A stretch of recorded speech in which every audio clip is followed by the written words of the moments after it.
The federal ఆంధ్రప్రదేశ్కి స్వాగతం. ఆంధ్రప్రదేశ్లో త్వరలో ఒక పెద్ద మెగా ఈవెంట్ జరగబోతుంది. దానికి సంబంధించి ఆంధ్రప్రదేశ్ ప్రభుత్వం భారీ ఏర్పాట్లు చేసే పనిలో నిమగ్నమైంది.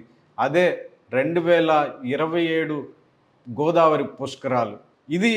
దీనిని అత్యంత ప్రతిష్టాత్మకంగా తీసుకున్నటువంటి ఆంధ్రప్రదేశ్ ప్రభుత్వం ఉత్తరప్రదేశ్లోని ప్రయాగ్రాజ్లో జరిగినటువంటి కుంభమేళా తరహాలో ఈ గోదావరి పుష్కరాలని నిర్వహించాలని ఆంధ్రప్రదేశ్ ప్రభుత్వం నిర్ణయం తీసుకుంది. అంటే ఉత్తరప్రదేశ్లో ఇటీవల జరిగినటువంటి ఈ కుంభమేళాలో అటు భక్తులకి భారీగా వసతులు కల్పించడం, వాళ్ళకి రవాణా సౌకర్యాలు కల్పించడం, ఇలా అన్ని రకాల వసతులు, వాళ్ళ ఏర్పాట్లు, ఎవ్వరికి ఇబ్బందులు సమస్యలు తలెత్తకుండా సక్సెస్ఫుల్గా నిర్వహించినటువంటి నేపథ్యంలో ఆంధ్రప్రదేశ్ ప్రభుత్వము 2027లో నిర్వహించేటువంటి ఈ గోదావరి పుష్కరాలకి ప్రయాగ్రాజ్ కుంభమేళ మోడల్ని అనుసరిస్తున్నారు.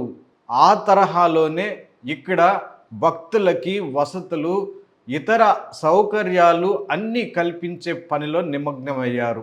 దీనికోసం ఆంధ్రప్రదేశ్ ప్రభుత్వం భారీగానే కసరత్తు చేస్తోంది.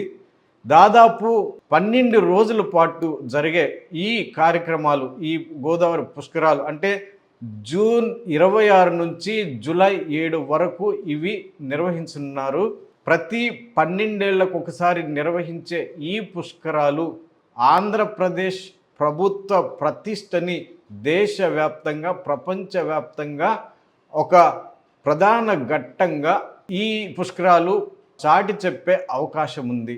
అయితే దీనికోసం దాదాపు 16 ప్రభుత్వ శాఖలు సంయుక్తంగా అనేక రకాలైనటువంటి కార్యక్రమాలు, ఏర్పాట్లు చేసే పనిలో నిమగ్నమయ్యాయి. దీనికోసం ఆంధ్రప్రదేశ్ ప్రభుత్వం దాదాపు 5,000 పైచిలకు కోట్ల రూపాయలను ఆ బడ్జెట్ కేటాయింపులు చేసినట్టు కూడా సమాచారం.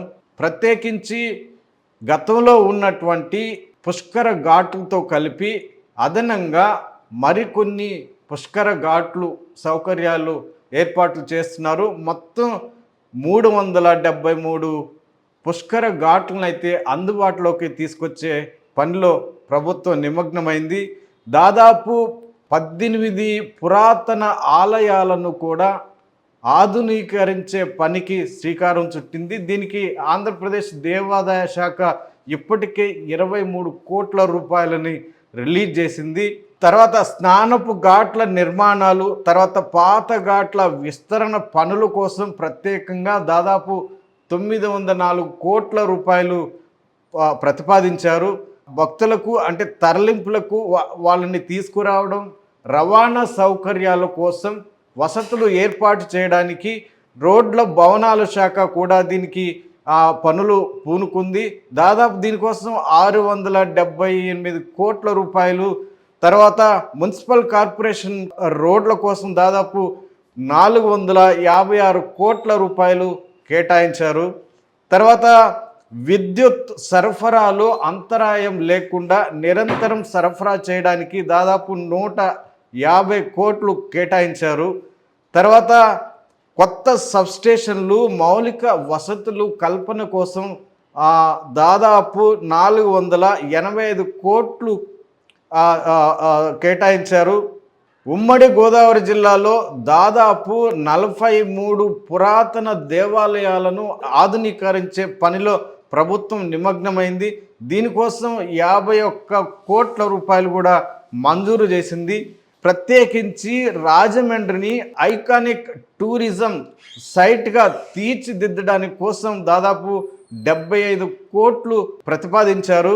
తర్వాత కేంద్ర ప్రభుత్వం ఇదివరకే పుష్కరాల ఏర్పాట్ల కోసం 100 కోట్లు మంజూరు చేసింది. ప్రత్యేకించి రాజమండ్రి రైల్వే ఆధునీకరణ పనుల కోసం కూడా ప్రత్యేకంగా 271 కోట్ల రూపాయలని కేంద్రం కేటాయించింది.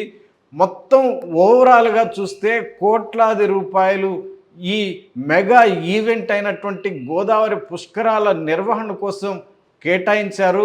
అందుకు సంబంధించినటువంటి పనులు వేగవంతంగా జరుగుతున్నాయని ప్రభుత్వం ఒకవైపు చెప్తున్నప్పటికీ మందగుండిగా సాగుతున్నాయి, ప్రభుత్వం నిర్ణయించిన మేరకు అవి స్పీడప్ కాలేదు అన్న విమర్శలైతే ఉంది. ఎంతసేపటికి ఈ పనులు, ఈ కాంట్రాక్టర్లు, ఈ కాంట్రాక్ట్ వర్కులు తీసుకున్నటువంటి సంస్థలు కానీ వ్యక్తులు కానీ వీటి పనులు వేగవంతం చేయడంలో కాస్త నిర్లక్ష్యంగా వ్యవహరిస్తున్నారు అన్న విమర్శలు కూడా పెద్ద ఎత్తున వినిపిస్తున్నాయి. అయితే ప్రధానంగా గోదావరి పుష్కరాలు అన్న అంశం తెరపైకి వచ్చినప్పుడు గతంలో జరిగినటువంటి దుర్ఘటనలు కళ్ళ ముందు కనిపిస్తున్నాయి. ఇప్పటికీ ఆ సంఘటనలు ఆంధ్రప్రదేశ్ కాదు, భారతదేశ ప్రజల కళ్ళ ముందు అవి కనిపిస్తున్నాయి. 2015లో జరిగినటువంటి ఈ దుర్ఘటనలో దాదాపు 29 మంది భక్తులు ప్రాణాలు కోల్పోయారు. దీని మీద అప్పట్లో ముఖ్యమంత్రి చంద్రబాబు మీద భారీగా విమర్శలు అయితే వినిపించాయి.